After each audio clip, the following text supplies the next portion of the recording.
Ciao a tutti, io sono Beatrice e sono molto felice che siate qui con me oggi perché siamo addirittura arrivati al giorno 6 del nostro percorso, 30 giorni per un ricettario VEG di calligrafia quotidiana. Il giorno 6 ci porta verso l'alto, verso la leggerezza. Per quello che riguarda la ricetta, vi dico solo che è paradisiaca e quindi non poteva far altro che portarci verso l'alto. Mentre per la scrittura vediamo nel video in che modo andremo verso l'alto. Mi raccomando, mettete un mi piace per supportare il mio canale e il mio lavoro. E poi iscrivetevi al canale per non perdere nessuno dei video. Giorno 6, in alto. Oggi facciamo qualche osservazione su come sono le ascendenti della tua scrittura e quindi magari facciamo delle osservazioni sulle aste delle D, le T, le F. Vediamo un po' come va. Prima di iniziare, controlla innanzitutto la posizione, quindi schiena eretta, avambracci appoggiati al piano di lavoro, piedi a terra e niente gambe accavallate. Poi scegli una penna che ti piace, con la quale scrivi bene e infine fai un bel respiro e vai che si inizia. Questa fotografia di fianco devo dire che mi fa venire una fame che voi non avete un'idea, perché questa foto veramente è bellissima. Quindi a matita traccio questo cerchio più piccolo che non è altro che il piattino della fotografia nella parte centrale e invece quell'altro cerchio che voi vedete più in grande è una sagoma che io ho disegnato per avere un'idea di dove metterò il titolo di questa ricetta. Infatti decido di non disegnare tutti e tre i piattini, ma solamente quello centrale e quello in basso. Questo è un po' il bello di poter prendere delle fotografie e poi decidere che cosa aggiungere, che cosa togliere o che cosa sostituire. Allora, uso prima la matita e adesso utilizzo i miei adoratissimi, si fa per dire, pennarellini waterproof, perché non lo so che cosa deciderò di farci dopo, però nel frattempo, per essere certa di non trovarmi poi dopo a non poter utilizzare magari alcuni strumenti, preferisco utilizzare questo, così mi salvaguardo insomma dalla possibilità eventualmente di sbavare. Questi piattini sono belli complessi, nel senso che hanno questo disegno tutto a cellette che è un po' lungo da disegnare, però come sempre non mi preoccupa più di tanto di essere precisa, ma quello che è il mio obiettivo è quello di dare l'idea di quello che sto disegnando. Anche questo disegno è un po' complicato perché, sempre il solito discorso, a parte i piatti e le posate, la panna è abbastanza difficile da realizzare e quindi vi lascerò vedere fino alla fine del video, perché disegnandolo mi è venuto in mente il modo in cui farla e secondo me alla fine il risultato finale è particolarmente interessante.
Adesso cerco di impostare il titolo.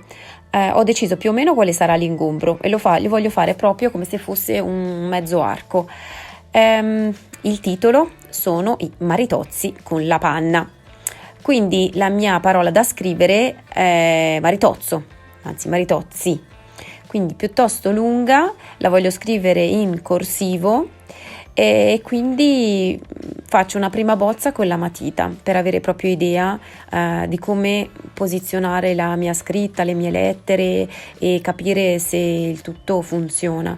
Come vedete alla fine aggiungo anche questo con panna non scritto in corsivo, perché un'osservazione che ci tengo a fare è che quando impostate un lettering è interessante magari evidenziare alcune parole del vostro titolo.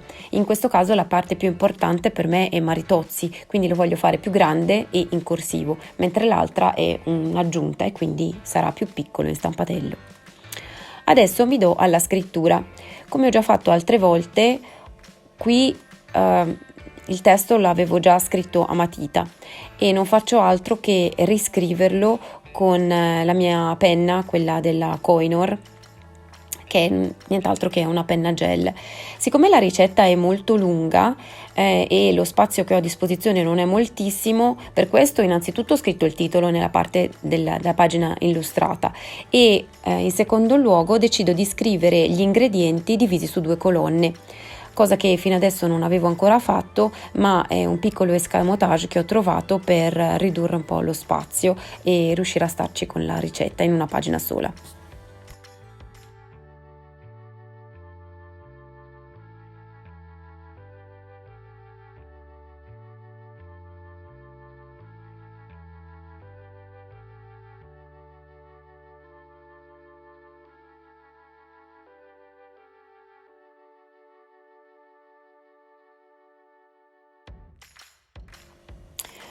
Come vedete, la prima lettera che sto scrivendo è una M ed è paragonabile a una lettera in stampatello. Ho fatto una riflessione sulle iniziali, fa parte di uno dei 7 consigli che vi do in questo video che trovate qui a fianco, che ho girato, in cui vi do 7 consigli per scrivere più velocemente, forse vi può essere utile. Ma andiamo avanti a scrivere la nostra ricetta. Cerco di essere abbastanza lenta in modo da essere un po' più precisa e seguire passo passo quello che ho già scritto.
È arrivato il momento di ripassare il mio titolo, quindi la mia scritta in corsivo e poi quella in stampatello.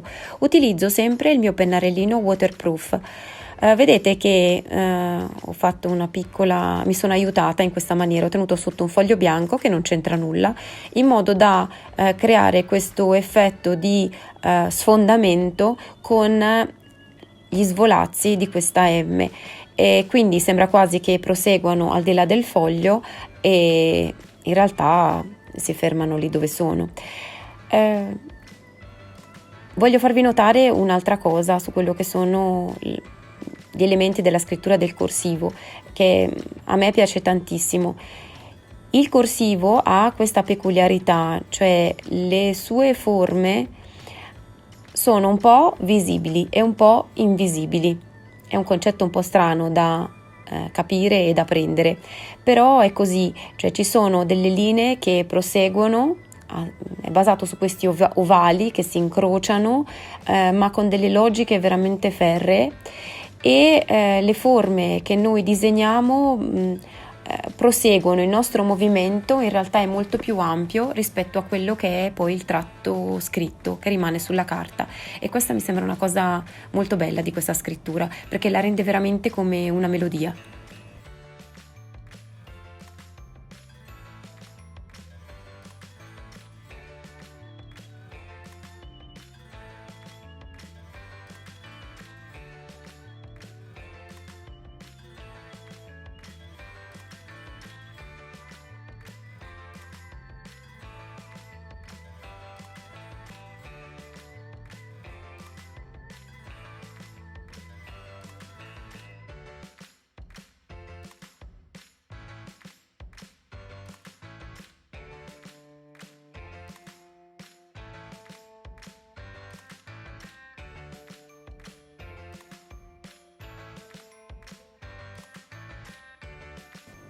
E adesso mi dedico al bianco, perché in questa fotografia ce n'è parecchio, sia per lo zucchero a velo che per la panna, e quindi ho deciso di utilizzare questo pennarello sottile, di quelli a vernice bianca, ma non solo, proprio perché la superficie che devo colorare è parecchia, e quindi utilizzo un colore acrilico.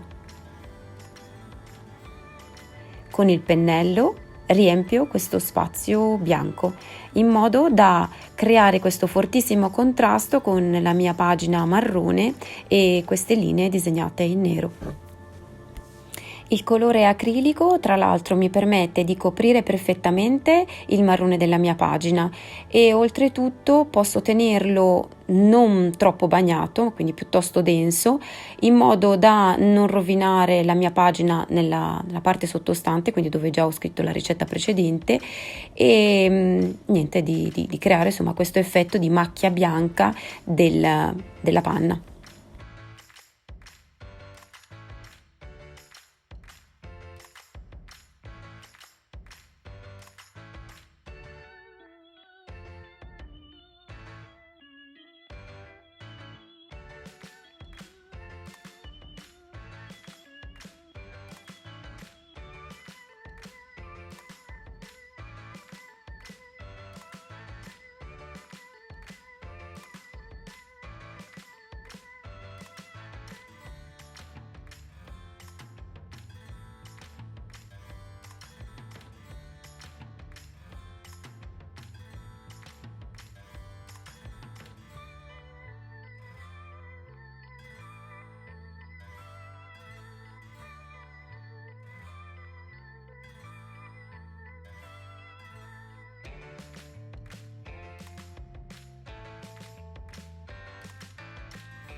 Questa è la mia coppia di pagine finita. Devo dire che fino adesso è forse la pagina che mi piace di più in assoluto, soprattutto la parte dell'illustrazione, però anche la parte scritta, e trovo che si combinino bene insieme. Fatemi sapere cosa ne pensate, sia della ricetta che della scrittura. Poi se volete vedere nella mia pagina Instagram vedrete anche le fotografie di qualcuno che conosco che ha detto che veramente sono buonissimi. Vi aspetto nei prossimi video. Ciao, buona giornata!